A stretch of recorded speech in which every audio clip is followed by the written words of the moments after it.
الحمد للہ رب العالمین والصلاة والسلام علی اشرف الانبیاء والمرسلین وعلی آلہ واصحابہ اجمعین۔ قال اللہ تعالی وتبارک فی القرآن المجید والفرقان الحمید فی شان حبیبہ مخبرا وعامرا ان اللہ وملائکتہ یصلون علی النبی یا ایہا الذین آمنوا صلوا علیہ وسلموا تسلیما۔ اللہم صلی علی سیدنا و مولانا محمد معدن الجود والکرم صلاۃ و سلاما علیک یا سیدی یا رسول اللہ وعلی آلک و اصحابک یا حبیب اللہ۔ تمام حمد و ثنا، تعریف و توصیف اللہ جل مجدہ الکریم کی ذات بابرکات کے لیے، جو خالق کائنات بھی ہے اور مالک شش جہات بھی۔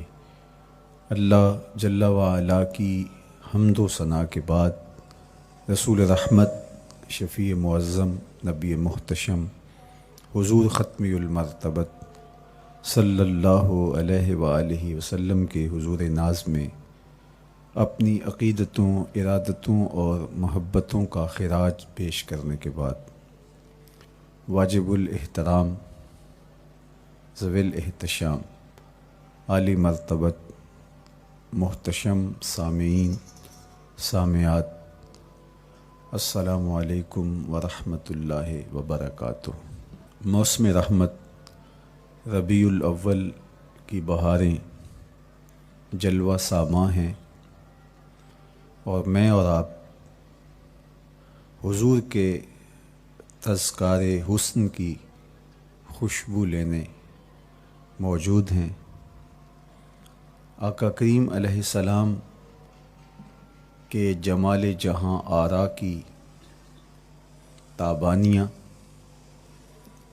اور جلوہ سامانیاں ہمارے ذوق کی تسکین، قلب کا قرار، روح کی ٹھنڈک، ایمان کی تازگی، عشق و محبت کی نہضت کا سبب اور ذریعہ ہے۔ آقا کریم علیہ السلام کے فضائل، حضور علیہ الصلاۃ والتسلیم کے خصائل اور آپ کے شمائل بیان کرنا شروع سے ہی اہل ایمان کا طریقہ رہا ہے۔ خصائل حضور کی سیرت کے عنوان کو کہا جاتا ہے، فضائل حضور کی عظمت و رفعت حضور کے معجزات کا عنوان ہے، شمائل حضور کے اعضائے نور کا تذکرہ جاں فضا ہے، حضور کے حسن و جمال کی باتیں ہیں۔ آقا کریم علیہ السلام کے شمائل پر، خصائل پر، فضائل پر علماء نے بہت کام کیا، تصنیفات چھوڑیں، محدثین نے اس عنوان سے باب باندھے۔ قیامت تک آنے والی انسانیت کے لیے حضور کی سیرت، حضور کے کردار کے عنوانات کتب میں نقش ہیں۔ حضور کی فضل و عظمت کے حوالے، حضور کے معجزات کا بیان، حضور کی رفعت کی کہانیاں اور آقا کریم کو اللہ کی طرف سے عطا کردہ مراتب جلیلہ کا بیان، یہ بھی محبوب موضوع رہا اہل علم کا، اہل محبت کا۔ لیکن حضور علیہ السلام کے شمائل، حضور کی صورت کا بیان، حضور کے حلیہ نور کی باتیں، یہ بھی ترک نہیں ہوئیں۔ عمومی طور پہ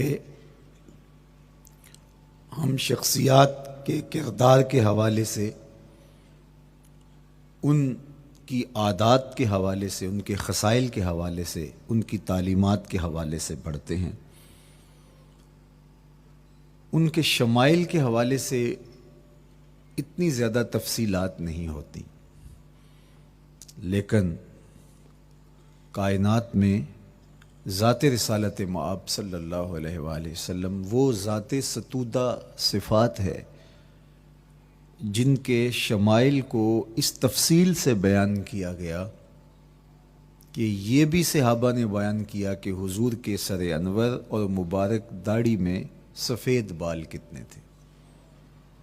آپ کو کسی کا اتنا محفوظ حلیہ نہیں ملے گا۔ حضور علیہ السلام کی زلفوں کے خم کیسے تھے، حضور کی رنگت سے لے کر کے حضور کے اعضائے بدنیہ کے توازن، حسن اور جمال کی کہانیاں آپ کتب احادیث میں، شمائل کی کتابوں میں بکھری ہوئی نظر آئیں گی۔ اور کیوں نہ ہو، جس کے حسن کے قصیدے میرے رب نے بھی بیان کیے ہیں۔ کبھی حضور کے چہرہ نور کا ذکر کرتے ہوئے والضحیٰ واللیل اذا سجا، کبھی حضور علیہ السلام کی مبارک زلفوں کا تذکرہ کرتے ہوئے حامیم، کبھی آقا کریم علیہ السلام کے مبارک ہاتھوں کا، کبھی دیگر اعضائے بدنیہ کا ذکر قرآن نے کیا۔ حضور کے سینہ اقدس کی کہانی قرآن نے بیان کی۔ حضور علیہ السلام کی مازاغ آنکھوں کا تذکرہ قرآن نے کیا، تو پھر یہ محبوب اور مرغوب موضوع کیوں نہ ہوتا۔ اور آقا کریم کو اللہ نے وہ جمال دیا تھا، وہ حسن عطا کیا تھا، وہ خوبصورتی دی تھی جو حضور کا ہی حصہ ہے۔ ویسے اللہ کا ہر پیغمبر، ہر نبی، ہر رسول خوبصورت ہوا۔ کوئی نبی ایسا نہیں ہے جو خوبصورت نہ ہوا ہو، یہ اللہ کا انتخاب ہے۔ آپ تو دکان پہ سیل مین بھی رکھیں تو اس کی باقی قابلیت کے ساتھ ساتھ اس کی شخصیت کو آپ دیکھتے ہیں کہ جو خوش شکل ہو، آنے والے کو متاثر کر سکے، باوقار لگے۔ تو جس کو اس نے نبی بنانا تھا تو اس کو اس نے یوں ہی یہ عظمت اور یہ رفت عطا کر دینی تھی۔ تو اللہ کا ہر نبی حسین، ہر نبی جمیل، لیکن جو جمال، جو خوبصورتی، جو حسن، جو شان و شوکت اللہ نے میرے اور آپ کے آقا و مولا حضور ختمی المرتبت کو عطا کی، وہ حضور کا ہی مقسوم ہے، وہ حضور علیہ السلام کا ہی حصہ ہے۔ سر انور سے لے کر پائے نور تک حضور کا ہر عضو بدن خوبصورتی کا مرقع اور جمال کا معیار ہے۔ خوبصورتی کیا ہوتی ہے، حسن محمد کو دیکھ لو۔ کوئی عیب، کوئی نقص حضور کے پاکیزہ وجود میں نہیں رکھا گیا۔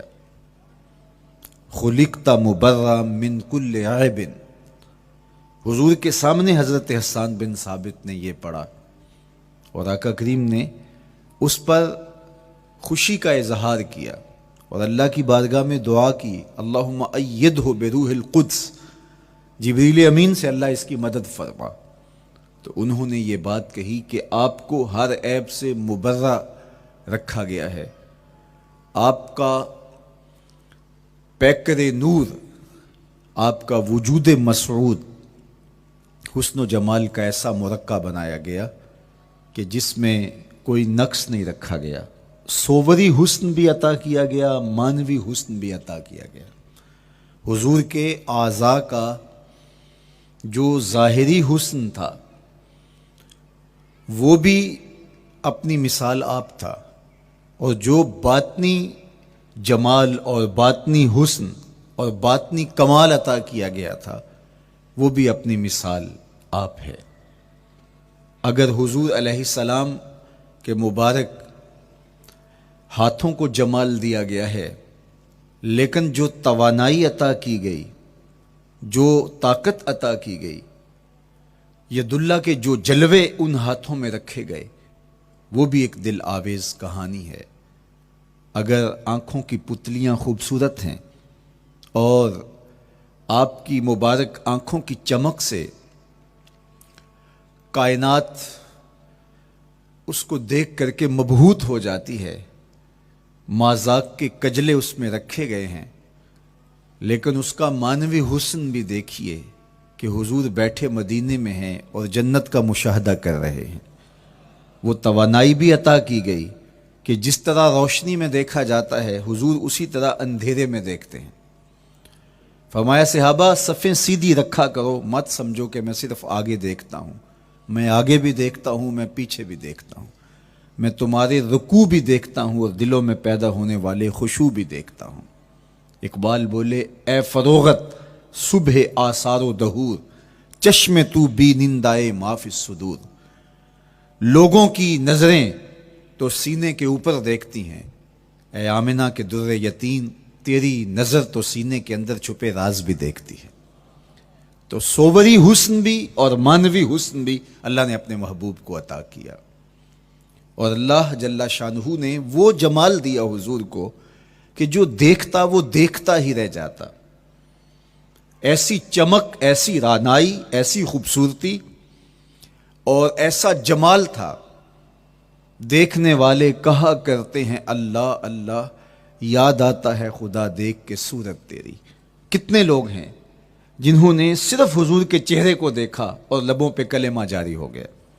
معروف نام حضرت عبداللہ بن سلام رضی اللہ تعالیٰ عنہ کا ہے۔ یہودیوں کے بہت بڑے حبر تھے، بہت بڑے عالم تھے۔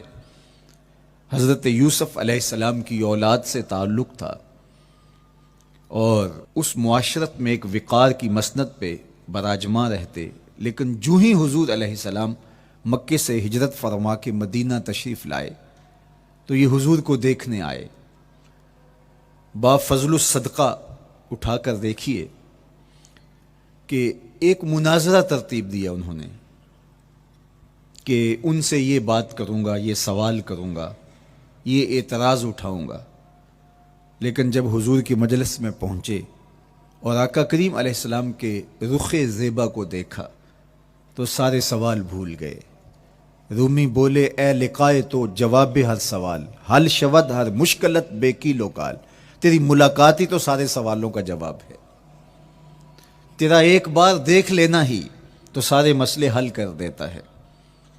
تو سوالات کا ایک ڈھیر اٹھائے لائے تھے، ایک گٹھڑی باندھ کے لائے تھے سر پہ رکھ کے، لیکن جو ہی حضور کو دیکھا تو وہ جو گٹھڑی باندھ کے لائے تھے اس کی گرہیں ڈھیلی ہونے لگی، پھر سوال تتلیوں کی طرح اڑنے لگے، اور حضور کو دیکھا تو کوئی سوال ہی باقی نہ رہا۔ اب آقا کریم نے فرمایا عبداللہ ابن سلام آؤ کدھر آئے ہو؟ یہ تو مناظرہ کرنے آئے تھے، سودا لینے کے لیے بازار گئے ہم، ہاتھ اس کے بکے جس کے خریدار گئے ہم۔ لیکن جب آقا کریم نے پوچھا کہ آؤ کدھر آئے ہو تو انہوں نے کہا حضور میں آپ کا غلام بننے آیا ہوں، تیری تک کے ادامہ میں مرید ہو گئے، حضور کے ہاتھ پہ بیعت اسلام کر لی۔ اب جن لوگوں نے عبداللہ ابن سلام کو تیار کر کے بھیجا تھا وہ امید میں تھے کہ تھوڑی دیر کے بعد ہم سنیں گے کہ انہوں نے سخت سوال کیے اور مسلمانوں کے نبی ان کا جواب نہیں دے پائے، لیکن جب ان کے کانوں تک یہ خبر پہنچی کہ عبداللہ بن سلام نے تو کوئی سوال ہی نہیں کیا بلکہ وہ محبوب کی نگاہوں کا شکار ہو گئے، اور انہوں نے دیکھتے ہی حضور پر تن من سب کچھ نچھاور کر دیا اور لبوں پہ کلمہ جاری ہو گیا، تو وہ صبر نہ کر سکے اور عبداللہ ابن سلام کے پاس پہنچے اور جا کے کہا کہ تو نے یہودیت کی ناک خاک آلود کر دی، تم نے کوئی سوال کیا ہوتا، انہوں نے جواب دیا ہوتا اور پھر تم نے مان لیا ہوتا تو ہم سمجھ جاتے کہ ایک عالم تھا، علمی پیاس بجھ گئی، مطمئن ہو گیا، لیکن یہ عجیب کہانی ہے، سنا ہے تم نے کوئی سوال بھی نہیں اٹھایا، انہوں نے جواب بھی نہیں دیا، بس تم نے ان کو دیکھا اور دیکھتے ہی تمہارے لبوں پہ کلمہ جاری ہو گیا، تو یہ کیا کہانی ہوئی؟ تو عبداللہ ابن سلام نے جو جواب دیا وہ آب زر کے ساتھ لکھنے کے قابل ہے۔